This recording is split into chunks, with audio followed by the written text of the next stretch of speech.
আচ্ছা, যদি সব তেলাপোকা একজোট হয়ে যায় তাহলে দেশের কি অবস্থা হবে বলুন তো?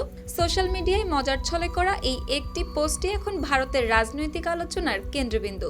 দেশটির বেকার তরুণদের নাকি তেলাপোকার সঙ্গে তুলনা করে মন্তব্য করেছেন প্রধান বিচারপতি সূর্যকান্ত। আর এরপরই ক্ষোভে ফেটে পড়েন ভারতের জেনজি প্রজন্ম। সামাজিক যোগাযোগ মাধ্যম জুড়ে শুরু হয় তীব্র সমালোচনা, ব্যঙ্গ আর প্রতিবাদের ঝড়। আর সেই ক্ষোভ থেকে ৩০ বছর বয়সী তরুণ অভিজিৎ দীপকে তৈরি করে ফেলেন এক ব্যঙ্গাত্মক অনলাইন রাজনৈতিক প্ল্যাটফর্ম ককরোচ জনতা পার্টি। দেখতে দেখতেই সেটি এখন পরিণত হয়েছে লাখ লাখ তরুণের হতাশা, ক্ষোভ আর প্রতিবাদের নতুন প্রতীক। ঘটনার শুরু ভারতের সুপ্রিম কোর্ট প্রাঙ্গণে। এক উন্মুক্ত শুনানিতে প্রধান বিচারপতি বলেন, কিছু তরুণ প্রজন্ম তেলাপোকার মতো সমাজ ব্যবস্থাকে আক্রমণ করছে। চাকরি না পাওয়া অনেক তরুণ এখন মিডিয়া, সোশ্যাল মিডিয়া কিংবা অ্যাক্টিভিজমকে হাতিয়ার বানিয়ে আক্রমণ করছে সবাইকে। এই মন্তব্য প্রকাশ্যে আসতেই শুরু হয় ব্যাপক সমালোচনা। কারণ ভারতের তরুণ সমাজের বড় একটি অংশ বর্তমানে বেকারত্ব, মূল্যস্ফীতি আর ভবিষ্যৎ অনিশ্চয়তা নিয়ে এমনিতেই হতাশ। ফোটানোর ঝামেলা ছাড়াই নিরাপদ পানির জন্য ঘরে আনুন পিওরিট। কল করুন 16627। তার উপর প্রধান বিচারপতির এমন মন্তব্য যেন আগুনে ঘি ঢেলে দিল। আর সেই ক্ষোভ থেকেই মজার ছলে এক্সে পোস্ট করেন ৩০ বছর বয়সী অভিজিৎ দীপকে।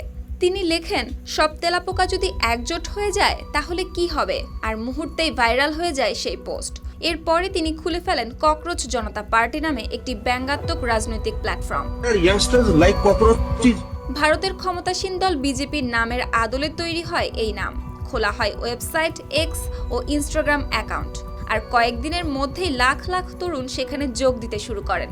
শুধু ইনস্টাগ্রামে ফলোয়ারের সংখ্যা ছাড়িয়ে যায় ৩০ লাখ।